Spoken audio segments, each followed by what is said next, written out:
Acts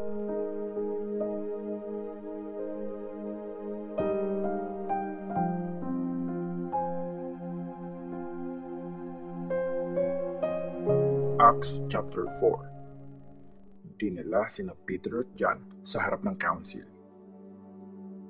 Nagsasalita pa sina Peter at John sa mga tao nang dumating ang mga priests, ang officer ng mga guard sa temple at ilang mga Sadducees. Inis na inis sila kasi tinuturo ng dalawang apostol sa mga tao na nabuhay ulit si Jesus at patunay ito na mabubuhay ulit ang mga patay. Kaya inaresto nila sina Peter at John at kinulong hanggang kinabukasan kasi gabi na noon. Pero marami sa mga nakarinig ng mensahe ang naniwala, kaya dumami at umabot sa 5,000 ang bilang nila. Kinabukasan, nagmeeting sa Jerusalem ang mga pinuno ng Jews, ang mga leaders ng bayan at ang mga teachers ng law. Kasama nila ang high priest na si Annas at sina Caiaphas, John, Alexander, at ang iba na kabilang sa pamilya ng high priest. Pinatayo nila sina Peter at John sa harap nila at tinanong, "Kaninong authority o pangalan niyo ginawa ang mga bagay na ito?" Puno ng Holy Spirit si Peter noon. Sinabi niya, "Mga pinuno ng Jews at leaders ng bayan, kino-question po kami ngayon kasi may ginawa kaming mabuti at napagaling ang isang lumpo. Dapat malaman nyo at ng lahat ng mga taga-Israel na kaya gumaling at nakakatayo ang mga ito sa harap nyo ay dahil sa kapangyarihan ni Jesus Christ na taga Nazareth. Siya yung pinako nyo sa krus, pero binuhay ulit siya ng Diyos. Si Jesus ang tinutukoy sa Scripture. Ang bato na nireject nyo mga karpintero ang naging pinakamahalagang bato sa lahat. Si Jesus lang ang may kapangyarihang magligtas. Wala nang ibang pangalan sa mundong ito na binigay ng Diyos ang pwedeng magligtas sa atin." Namangha ang mga members ng council sa tapang na pinakita ni Peter at John nang malaman nilang mga ordinaryong tao lang ang dalawa at hindi nakapag-aral. Na-realize nilang makasama sila ni Jesus. Pero hindi nila ma-deny ang nangyari kasi nandun mismo sa tabi nila ang lalaking pinagaling.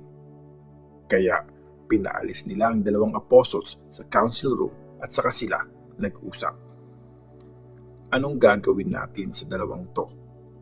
Alam ng lahat ng tao sa Jerusalem na ginawa nila ang himala at hindi naman natin to ma-deny. Pero para hindi na ito kumalat pa sa mga tao, pagbawalan natin ang dalawa na wag na uling magsasalita kahit kanino sa pangalan ni Jesus. Kaya pinatawag nila ang dalawa at pinagsabihan na wag nang magsalita ulit o magturo sa pangalan ni Jesus. Sumagot sina Peter at John, "Kayo na ang humusga kung ano ang tama sa harap ng Diyos. Sundin namin kayo o ang Diyos. Hindi kami pwedeng manahimik tungkol sa mga nakita namin at narinig. Walang makitang paraan ng council para parusahan ang dalawa kasi nagpupuri ang lahat ng tao sa Diyos dahil sa nangyari. Kaya winarningan ng todo ng council ang dalawa at saka sila pinalaya. Mahigit 40 years old na ang lalaking pinagaling." Prayer para maging matapang. Pagkalaya nila Peter at John, bumalik sila sa grupo nila at kinuwento ang sinabi sa kanila ng mga chief priests at ng mga leaders ng bayan.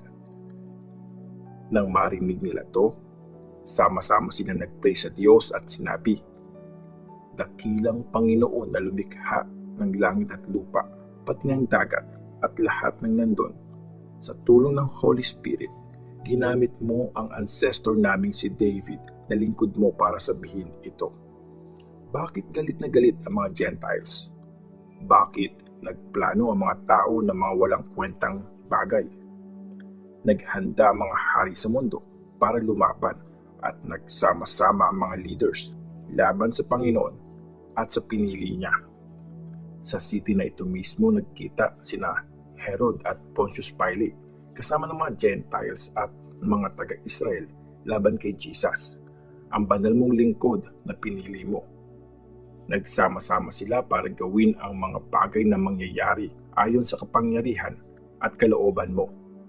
Kaya ngayon, Panginoon, tingnan mo ang mga banta nila. Tulungan mo kaming mga lingkod mo na i-preach ang mensahe mo ng buong tapang. Ipakita niyo po ang kapangyarihan niyo para magpagaling. Hayaan niyo magkaroon ng mga himala at nakakabilib na bagay sa pangalan ng banal na lingkod niyong si Jesus. After nila mag-pray, nayanig ang meeting place nila. Napuno silang lahat ng Holy Spirit at buong tapang silang nag-preach ng salita ng Diyos. Nagbigayan ng mga ari-arian ang mga disciples. Nagkaisa sa isip at damdamin ang mga disciples. Hindi nila kinonsider na kanila ang kahit anong ari-arian nila. Instead, shinare nila ito sa lahat. Puno ng kapangyarihan na kinuwento ng mga apostles na nabuhay muli ang Panginoong Jesus at sobrang pinagpala silang lahat ng Diyos. Walang naghihirap kahit isa sa kanila. Yung mga may bahay at lupa, binibenta nila ang mga yon at pinibigay ang pinagbentahan sa mga apostles at dinistribute nila ang pera depende sa kailangan ng bawat isa. Isa si Joseph sa gumawa nito. Isa siyang Levite na pinanganak sa Cyprus. Tinatawag siya ng mga apostles na Barnabas. Ibig sabihin, pinapalakas niya ang loob ng iba.